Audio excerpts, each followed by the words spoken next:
dès qu'il y a un peu de vacances ici, tout le monde disparaît. Ok, Maharal 5.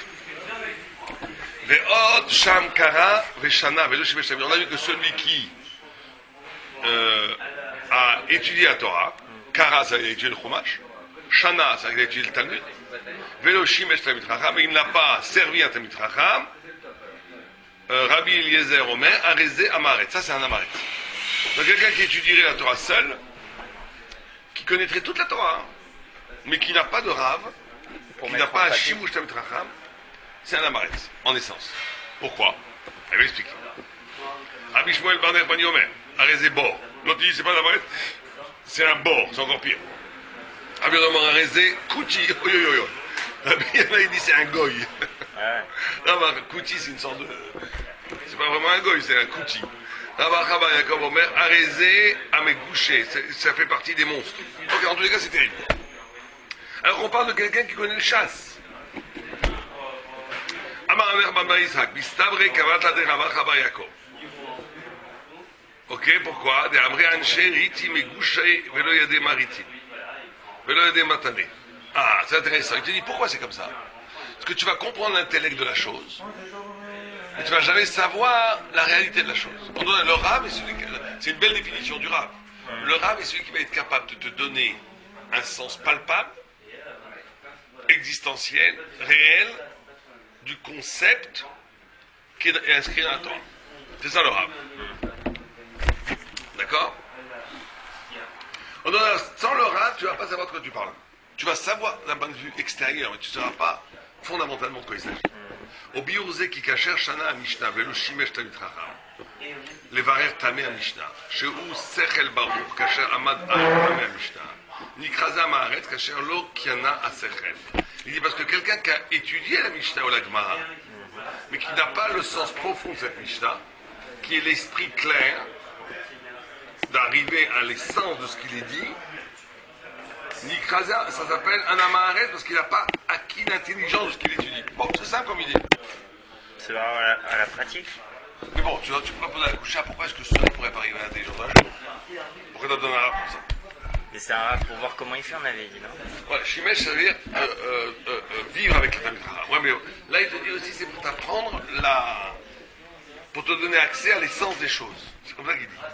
C'est que le rave, voir le faire en pratique, le rave, ça donne la nuance du. Ça te donne une compréhension. Ah oui, Israël, vous venez, qu'est-ce que vous faites? Vous amenez votre gâteau. Oui. On a un questionnement. On a dit que celui qui connaît toute la Torah et qui n'est pas Shimesh Tamid Chacham, c'est un amaret. Il explique pourquoi. Il dit parce qu'il ne va pas arriver au cœur des choses. S'il étudie ça, il ne va pas arriver au cœur des choses. Un Talmid Chacham qui connaît toute la Torah? Quelqu'un qui a étudié toute la Torah, mais il n'a pas de rave. Mais déjà, est-ce qu'on peut dire de lui que c'est un amaret? C'est ce que d'après une vue, d'après Rabbi Elazar, oui. C'est ça le amaret. Pourquoi? Parce que. Qu'est-ce qui fait qu'il est amaret? Qu'il n'a pas Shimesh Tamid Chacham. Il n'a pas servi, il n'a pas de rave. Il n'a pas de rave. Ah oui. Alors la question c'est pourquoi. Alors moi j'aurais pas dit ce que dit le Maharal. J'aurais dit moi parce qu'il n'a pas de référence, il est seul, il est égotique, il ne dépend de lui-même. Mais en réalité, est-ce qu'on peut être Talmid Chacham en ayant une vue que personnelle? Ouais, moi j'aurais dit j'aurais dit comme toi. Mais là, lui il dit pas ça. Lui il dit parce que tu n'arrives pas au cœur des choses. Sans Rav, tu n'arriveras jamais au tamé des Mishnah, à la raison de la Mishnah. Mais c'est bizarre. Tu peux très bien arriver tout seul à la tamé des Mishnah. Quelqu'un qui lui dit reste seul, il ne peut pas arriver au sens des choses. Bah, on avait vu ça, ce sujet que la Torah, elle doit être, si elle n'est pas confrontée à une discussion. À quelque chose, quelqu'un qui t'enseigne. Bon, d'accord. Vous aussi, Rabbi Shmuel Omar, chez Unikrabor, qui s'adé chez Nomot. Alors, une lui dit que c'est un amaret. Alors, on a dit que le amaret, c'est ce qui est loin de l'esprit. Ah, c'est pour ça qu'il explique comme ça. Celui qui dit amaret, c'est loin de l'esprit. Si c'est loin de l'esprit, c'est loin de l'esprit. Donc si c'est loin de l'esprit, ça va faire quoi? Si t'as pas de rave, tu n'arrives pas à rentrer si dans l'esprit de la Mishnah. Tu n'arrives pas dans l'esprit de la Mishnah, exactement. Ça le sera. Si t'as pas de rave, tu rentres pas dans l'esprit de la Mishnah. Clair. Celui qui dit que c'est un bord c'est quoi un bord? C'est pas un puits ici, un bourg. C'est un sadé qui n'est jamais abreuvé d'eau. Aride. Il se suffit à lui-même. Il ne suffit pas à lui-même, Thomas. Qui n'a pas d'eau, qui a besoin d'eau et qui n'a pas d'eau. D'accord. Qui Sade Shedo Motzi Tvua, c'est un champ stérile. Nikra Sade Bour, un champ qui ne produit pas de céréales, qui ne produit pas de produits, s'appelle Bour. Va'adama lotasim lotabo. Mais quelqu'un qui sheshana Mishnah velo shimesh tamid chacham levarer lo Mishnah, lo yatsa la poel shlemut liot chacham bepoel. וכאן נקרא בור ולא יצא אל הפועל והוא כמו שדה בור שלא יצא אל הפועל לעשות פנים. Donc le Maharal dit c'est très simple, le rab est celui qui te permet de donner tes fruits. C'est ça, de sortir ton potentiel. Ouais. Le rab est celui qui est capable de t'enseigner à sortir ton potentiel. En fait, il réalise ton savoir. Voilà, il te donne, il t'arrose. Il te permet de sortir des choses. Et si quelqu'un qui n'a pas de rab, par définition, il va garder à l'intérieur de lui-même toutes sortes de potentialités qui vont mourir. Et même lui, il ne va pas sentir le manque. Tu ne sens pas un manque qui est futur. Donc tu t'accommodes de ce que tu es aujourd'hui, sans se rendre compte que tu aurais pu devenir infiniment plus grand si tu avais eu un rab. Bon, c'est à double sens. Un rab, est-ce que ça n'a pas la même fonction une ravruta? Non, une ravruta, c'est la lutte pour le sens. Un rab, il t'arrose. C'est du haut en bas, c'est un moment de voix. La ravruta, c'est comme ça. Chacun va aiguiser l'autre, c'est très bien, très important. Mais le rab, il va être capable de déceler en toi des potentialités que tu n'avais pas compris et te mettre sur le chemin de les développer. C'est ça le rab. D'accord? Et s'il ne fait pas ça, c'est un bourg. Ve'adama l'autre, on a vu ça. C'est un bourg. Rabbi Yadai Omer Arezé Kouti. Alors c'est beaucoup plus là, c'est comme un goy. Qui Kouti un homme évaquage la mode à la Torah. La vinota. Il dit qu'un goy, il est fondamentalement la différence du goy, du Kouti, c'est qu'il n'est pas intéressé à la vérité. Donc c'est pareil, celui qui ne veut pas de rab, qui n'a pas de rab, c'est profondément, il n'est pas du tout intéressé par la vérité. Il est intéressé à avoir confortablement à comprendre ce qu'il comprend, à rester en limite de sa compréhension. Il ne veut pas de rab. C'est lié avec l'humilité, ça. C'est lié avec l'humilité, non, mais c'est aussi avec un confort, il y a un confort intellectuel, de devoir rien à personne, de te dépasser. Tu dis ton petit truc, tu le dis tranquille. Donc c'est comme le goy. Le goy, il n'a pas de besoin de transcendance, il ne va pas faire l'effort de comprendre, il a ses idées toutes faites, son opinion, il a ce qu'il a appris, ce qu'il y a dans les journaux, etc. Donc c'est pareil, Kikuti nommé Vakesh la Hamad la Torah, mais la Vinota, Kilo la Mat Kutim à Torah, Hakma Shero Lifneem. Les Kutim, c'était une sorte de secte qui ne croyait qu'à la Torah chez Birtab. Il y en avait plusieurs, des Il y en avait plein, Kaï. Umaase Asu, Beze, Irziku Akutim. אבל שהיה להם התורה, זה לא היה להם כלל. וכך מי שלמד המשנה בלא בירור טעמי המשנה, חסר לימוד התורה, שלא נתפסה המשנה, לימוד התורה, רק המשנה הוא יעשה המעשה. Ça c'est ce qu'apprend le halakha. Quelqu'un qui dit moi je veux apprendre la Torah, je veux savoir ce que je dois faire, comme un code de la route.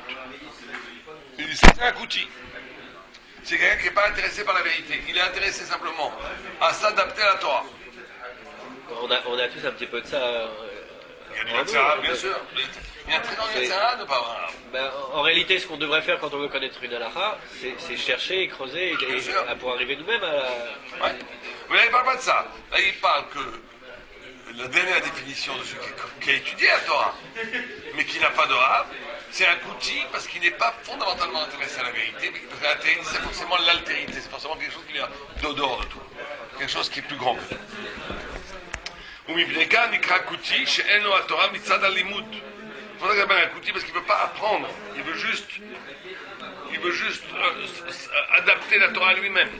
אבל ישראל ראו להם התורה מצד השכל. Mais Israël fait partie de la Torah, du stade de l'esprit, et en essence ils veulent être shaya à cette Torah. D'accord?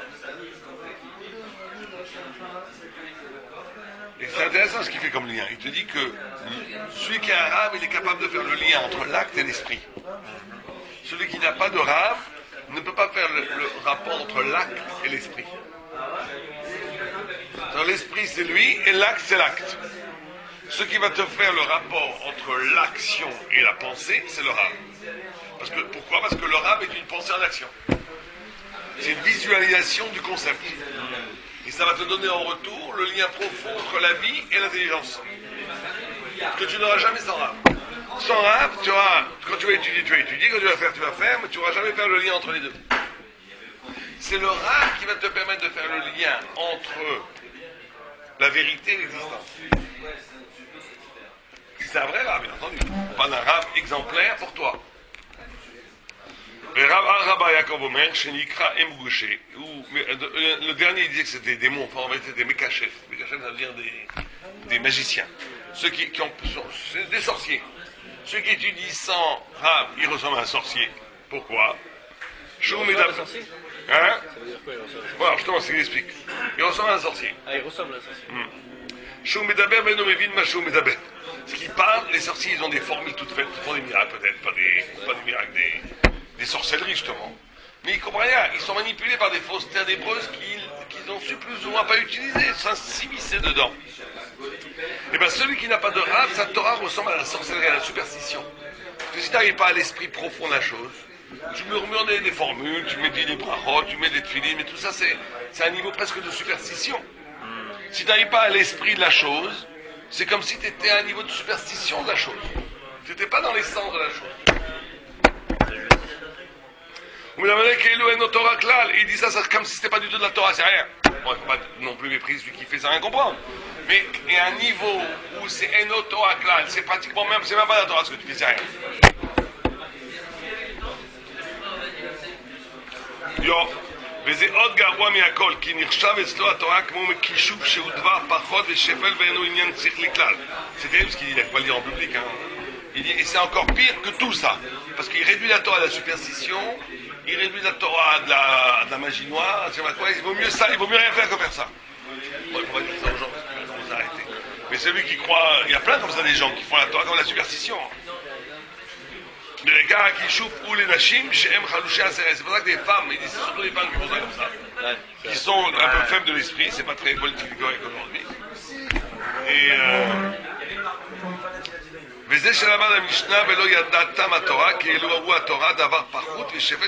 il fait un chilou Hashem, parce qu'il réduit la Torah à la superstition, comme les Arabes ou comme les Bédouins. Il ramène la Torah à quelque chose de tout à fait populaire, trop populaire, qui enlève qui déconsidère la Torah elle-même. D'accord? Qui דבר זה ודבר זה יוצר לנו. כי מצד התורה ראוי מצד עצם שהוא נעשים בשכל. Il dit la Torah elle doit être faite à partir de la lumière, de l'intelligence. Et c'est pour ça qu'il faut absolument étudier la Torah. Ça, c'est intéressant aussi. Il étudie la Torah, elle est tellement importante la Torah. L'imout Torah Keneged Kulam. Parce que c'est ça qui va donner la hauteur, la dignité, la grandeur de la vie. Si tu fais que dans le ritualiste, tu es ritualiste, tu fais que les mises, c'est bien. Mais il y a un côté très négatif dedans, c'est que ça devient de même sans la routine, ça devient quelque chose qui est de l'ordre où tu vas avoir, tu vas donner des interprétations complètement fantasmatiques de ce que tu fais. Et donc tu dénatures la Torah. C'est-à-dire que tu as des apikoros intellectuels, ça existe. Les gens ils sont hérétiques parce qu'ils sont des intellectuels, disant, ça c'est encore pire peut-être. Mais tu as aussi un hérétique beaucoup plus camouflé qu'un hérétisme populaire. C'est-à-dire de donner une interprétation toi te font, tu comprends. Moi je crois que c'est comme ça. Les gens te disent, je crois que c'est comme ça. Pourquoi c'est comme ça? Il ne faut pas manger de cochon parce qu'à l'époque, le cochon, ou bien parce que c'est bon pour la santé. Tu sais, toutes ces bêtises-là. C'est en vérité une projection simpliste de tes petites convictions bidons que tu as lues dans les journaux, que tu ramènes à la Torah. Donc en vérité, c'est la superstition. Donc et c'est la chilou Hashem, ce qu'il dit. C'est une réduction à la Torah. Bah, c'est un chilou Hashem à partir du moment où on véhicule l'image de la Torah. Mais si quelqu'un comme ça. Chilou Hashem, c'est aussi pour toi, c'est aussi pour tes fils, même à tes propres yeux. C'est comment même pour tes enfants, pour tes parents, pour tes cousins. Dès que tu fais la Torah comme ça, c'est un triomphe. C'est pour ça que l'impératif de l'étude est absolument indépassable. Il faut ramener la Torah au niveau de la hauteur. D'accord? Donc voilà, on reprend les 4 niveaux. 1, il a Amaretz, celui qui a fait Bashimouch, Tamit Raham, c'est-à-dire qu'il n'a pas de rapport vrai avec la pensée. 2, il est bord parce que rien ne va sortir de lui. Parce que puisqu'il n'a pas de rave, toute sa potentialité est neutralisée. Shlishi, Sheukuti, Keelu en shayach lo aserel rag rotze lasot. Parce qu'en réalité, il n'est pas dans l'intérêt de la vérité, il n'est que dans l'aménagement du code de la route. D'accord? Comment se conduire, c'est tout ce qui intéresse. Comment on doit savoir faire. Ça, c'est un coup de ça. Les gens qui te disent, moi, il n'y a que la halakha qui m'intéresse. Ils se croient pour des grands religieux, tu lui dis, t'es un goy. T'es un kouti. C'est incroyable, hein, pour le maral, en tous les cas. Bon, si on va dire, et en plus, c'est un magicien, parce qu'il ramène l'esprit à la superstition. Donc, celui qui n'a pas de rave va subir ces 4 calamités. 1, il est coupé de l'esprit. Il est coupé d'esprit véritable. 2, rien ne sortira de lui. 3, il réduit la Torah à des halachot, à des commodités. 4, il réduit la Torah à des superstitions. Et on parle de quelqu'un qui a étudié tout le chasse. Ça ne change pas.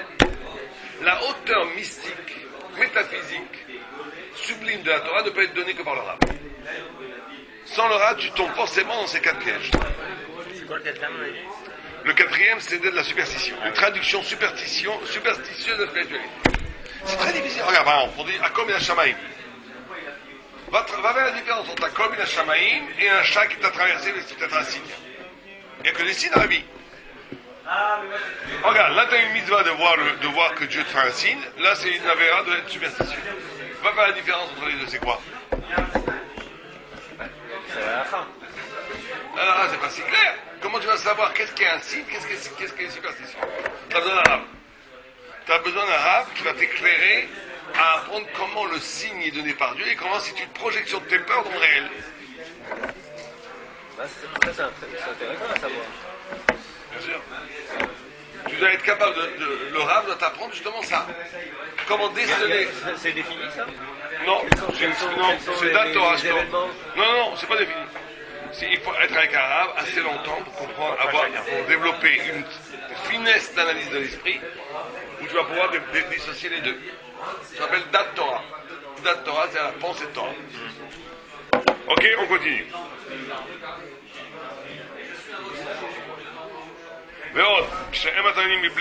Ok, on va finir le chapitre aujourd'hui. On y va. C'est la semaine, parce que là, c'est le dernier cours avant le mois de juillet. Ah ouais? Moi, je reviens le 30 juin. Parce que je fais le mariage dans la Hamim là-bas, le 29 juin. Il se marie en Israël. Oui, je sais, Et donc, mais il n'est pas là, je ne sais pas où il est là. Et donc, c'est la dimanche. Moi, je sais que je sais pas. Faut que je l'appelle. Et Le lendemain, vous revenez? ouais, j'ai repoussé le retour. Normalement, j'aurais dû venir dimanche. Normalement, je vais venir que jeudi. Je veux dire, ça m'arrange parce que ça me fait un peu de vacances. Donc, je vais venir que jeudi et je resterai 10 jours de jeudi, du Shabbat, la semaine là-bas.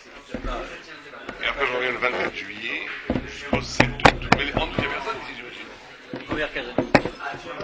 Je serai là 7 jours. Il n'y a jamais personne. Il y a toujours un peu de monde. Toujours un peu. Moi, j'irai 3 jours là en Normandie. Tant qu'à faire. Tant qu'à faire. Non, Shabbat, je serai là les deux Shabbat, mais peut-être j'irai 3 jours en Normandie. Sinon, il n'y a personne. Après, je reviens le 28 à cause de lui. Hein, j'aurais pu venir le 29. Il faut faire le mariage. Et après, le 6, il y a le mariage de Julien aussi. Je fais 2 mariages dans une semaine là. Je reviens en septembre. C'est dimanche d'après, Julien? Je sais pas si c'est dimanche ou mardi. Toi, tu dois rien quel jour? Lundi, moi. Lundi 29. C'est ça, lui, il se marie le mardi. Donc le mardi, ça, je crois que c'est le 6 en septembre, hein, c'est ça. Et tu auras combien de personnes à Roupa? Tu as 100, 200, tu sais pas. 200, je pense, 250. Et tu vas préparer les gens à qui tu les rappelles pour les brachot et tout. Ouais, on va préparer ensemble. Qui dit Actova, c'est un senior? J'ai pas une nouvelle de Palais encore, là, avec toi. Non, mais il va te les donner, Actova, ça sert à rien. Ouais. Pour faire des camps, t'en fais une avec un serrouille, c'est tout. Et Il y a combien de brachot à donner sur la Roupa? 7, mais la première, on donne. Très souvent, on donne. Pour être prêt à Geffen.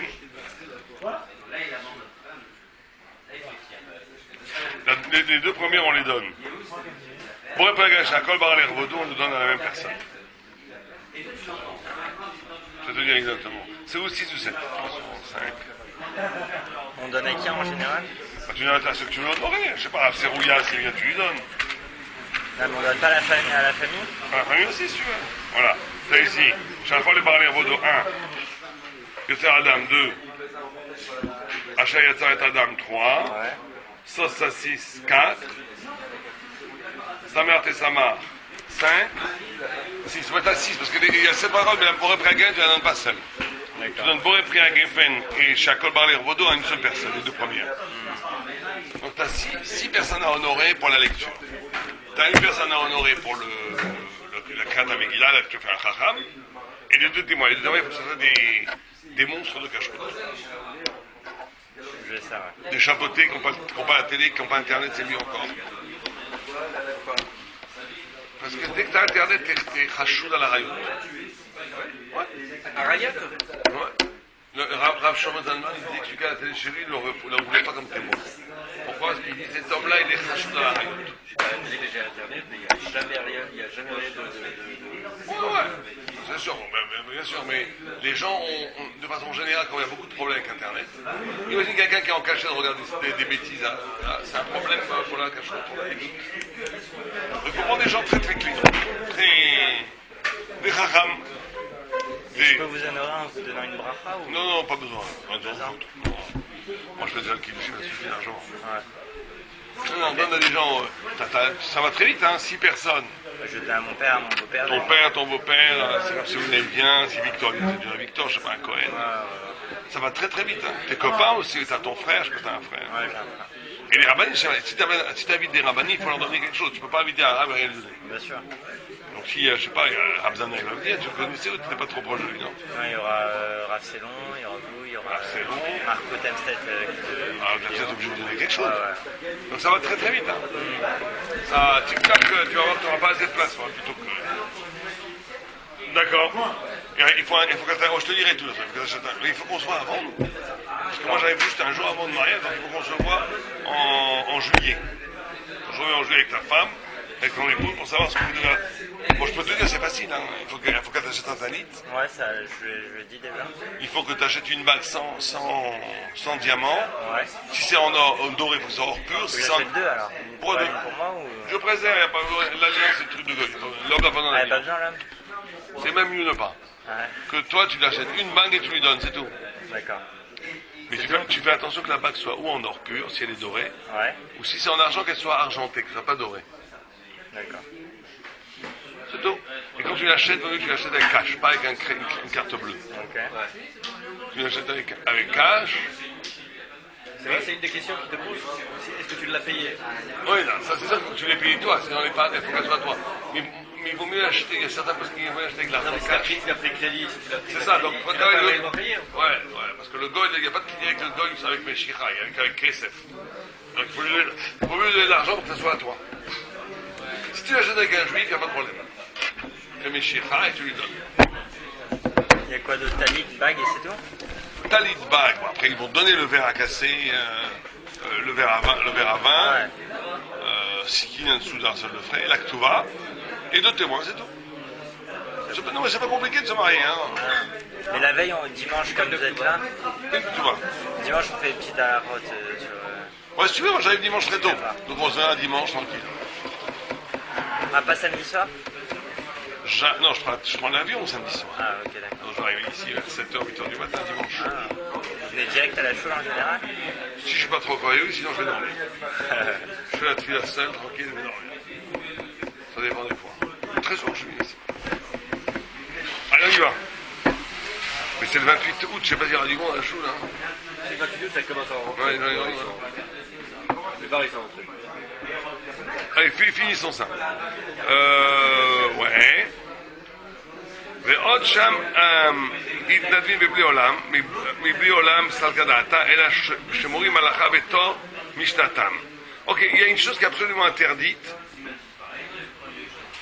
Atanim Mevale Olam. On dit que les Tanaïm détruisent le monde. Mevale Olam, Salkadata, tu peux dire une chose pareille. Et la Shemorim Alacha Mitor Mishnatam. Celui qui donne la Mishnah, Alacha à partir de la Mishnah, c'est comme s'il détruisait le monde. Parce que la Mishnah, c'est trop condensé. Il y a énormément de discussions. Qu'est-ce que c'est le Pshat? La Halakha, elle ne peut être commencée à être étudiée qu'à partir de la Gemara. Et plus tard, là, aujourd'hui, enfin, le Shulchan Aruch. D'accord? On ne peut pas donner la Halakha à partir de la Mishnah. D'accord?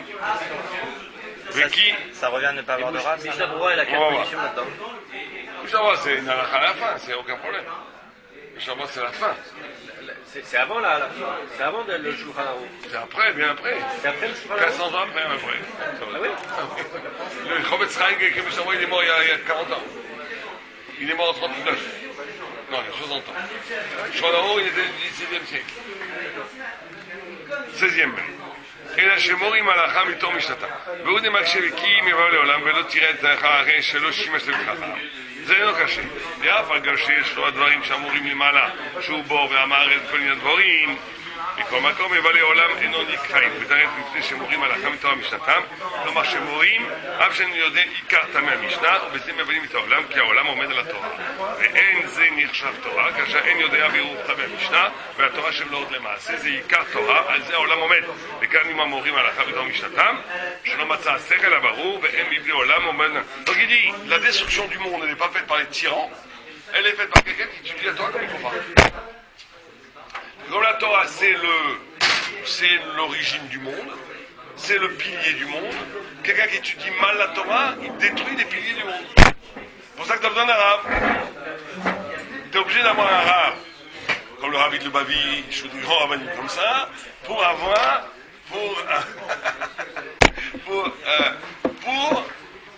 savoir comment étudier. Parce que dès que tu étudies de façon tordue la Torah, c'est pas que la Torah que tu tords.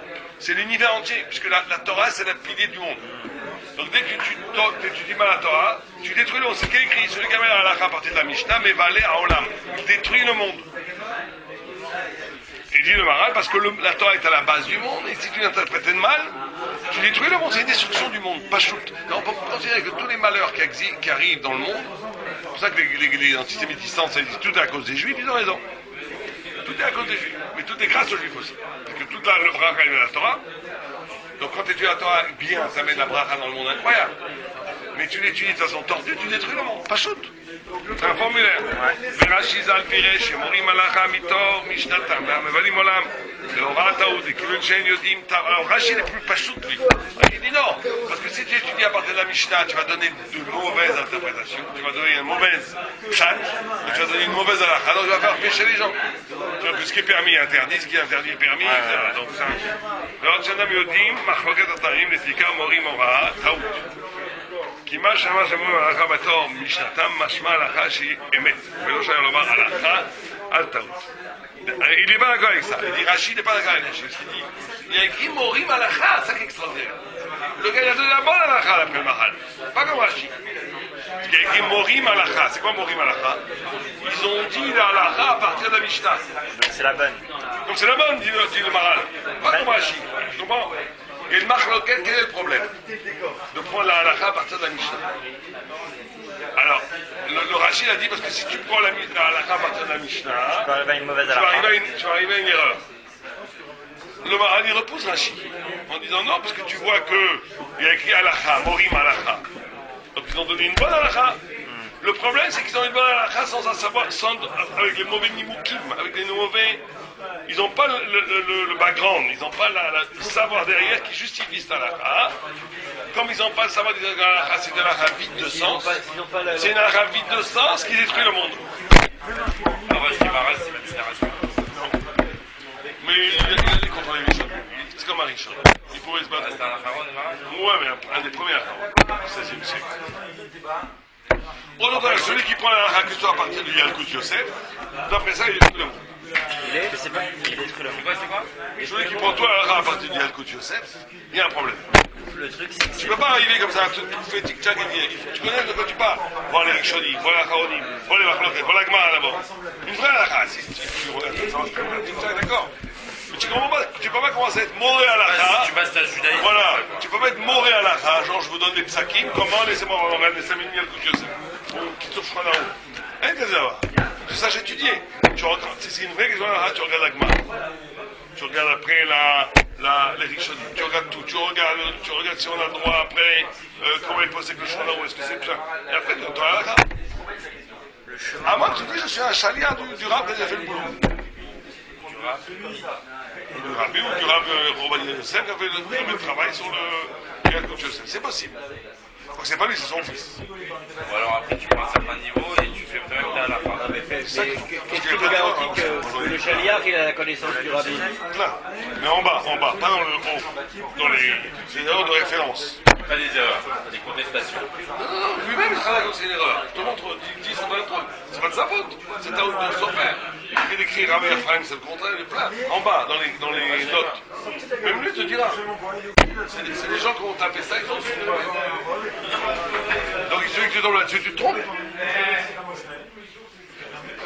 Le chaliar, ça ne nous garantit pas que la halakha qui te rapporte, c'est une halakha qui a une substance. Il ne fait que la rapporter. Qui?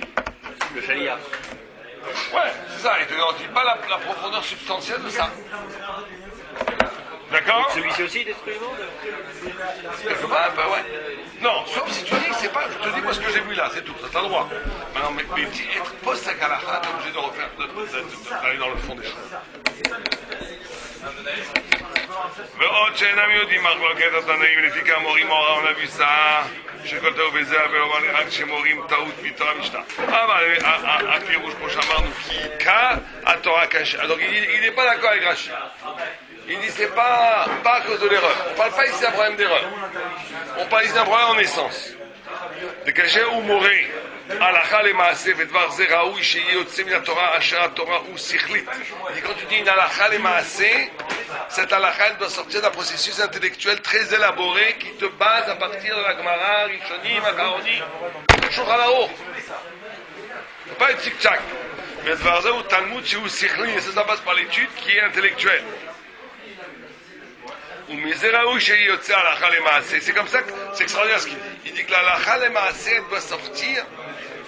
Là, il va contre tous les Kitsurim. Tous les Yalkut Yosef, tous les Kitsur Shulchan Aruch, là, c'est vraiment une catastrophe pour ça.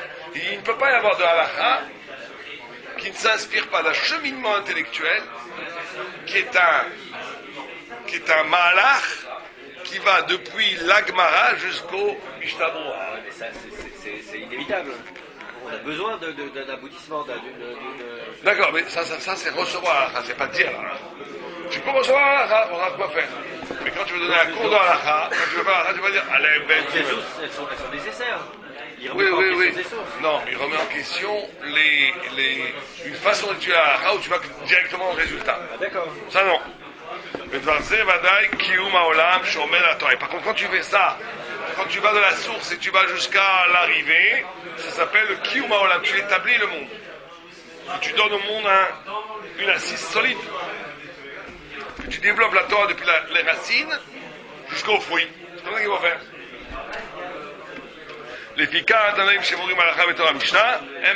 C'est pour ça que ceux qui vont directement de la Mishnah à la halakha, ils détruisent le monde. Parce qu'ils court-circuitent le trajet obligatoire de la source au fruit.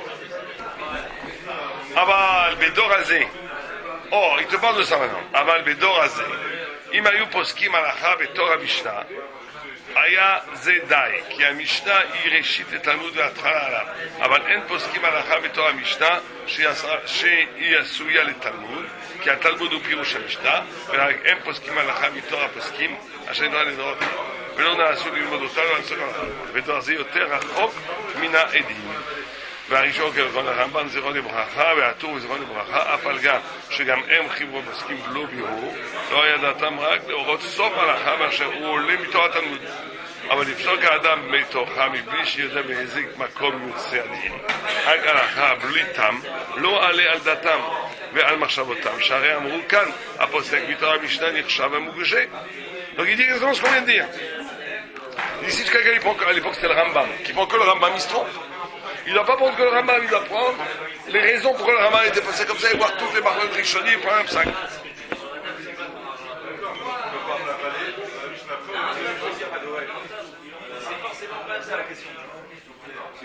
Et il dira ce qu'il dit. Ve'elu yodim ha'mechabrim.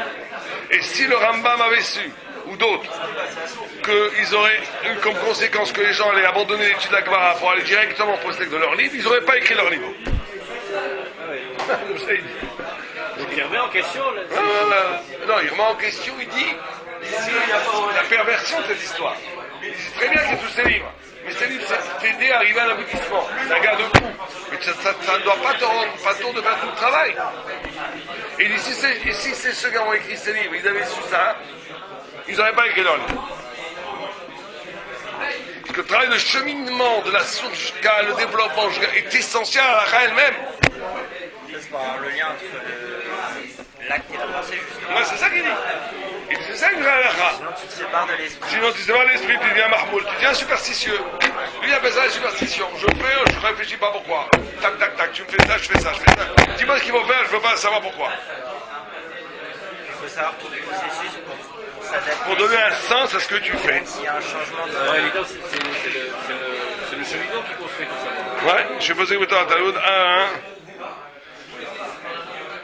כן, וכאשר תובענו בחוכמנות תעמדם מותנו על זה, הוא אהוב על שם יתברך, כאשר הוא מורה. Quand quelqu'un il fait ça, il étudie, il veut voir d'où ça vient, il est aimé par Dieu. כן, בסדר לו, ואין לעדיין רק מה שעניינו הוד, והוא יותר טוב ממה שפוסק בתוך חיבור אחד. Il dit, imaginons quelqu'un qui a fait le processus et qui s'est trompé, et un autre qui a pris directement à la radio le coup de Yosef, et qui ne s'est pas trompé, Dieu préfère le premier. Incroyable. Ça va très loin. Parce qu'au moins il a essayé. Parce que tu n'as que ce que tu vois. Dans ce que tu vois, tu es obligé de passer par là. ובעולה אומרים, אם כן בדור הזה שאינם בקיא בתלמוד ולא יודעים אותו איך לפסוק הלכה, הלא בוודאי כאשר הוא דבר שכן התורה ואיננו רואים לפסוק הלכה, כל זה שאין אחד חוזר על תלמודו להיות בקיא ורגיל לימודו. Il dit aujourd'hui, déjà à l'époque, au XVIIe siècle, il dit c'est le malheur de notre génération, c'est que les gens vont dans des livres halakha qui sont summarized, ça veut dire tic-tac, on te flash le travail, t'as plus besoin de réfléchir, t'as besoin de travailler par le cheminement qui va de la source jusqu'à l'aboutissement, et c'est le grand malheur de la génération. Donc, ce malheur, alors qu'est-ce qu'il dirait pas aujourd'hui? Aujourd'hui, il n'y a que ça. Tous les livres qui sortent. Aujourd'hui, c'est indispensable. La plupart des gens, ils font des tables. Ouais, d'accord, ça c'est vrai. Mais en tous les cas, il dit que c'est un grand malheur. Mais quand c'est parce que quelqu'un n'est pas capable à se décharger de la responsabilité de savoir sur les livres des autres.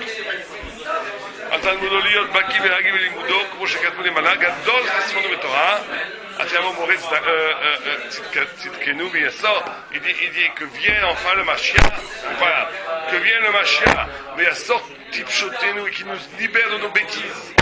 Et qui nous donne la crainte et le bonheur d'être avec Dieu. Amen. On a vu le chapitre. On fera le chapitre de Zayn. Ah, on a pratiquement fini Torah. Il nous reste quoi? Il nous reste 4 pages pour Torah.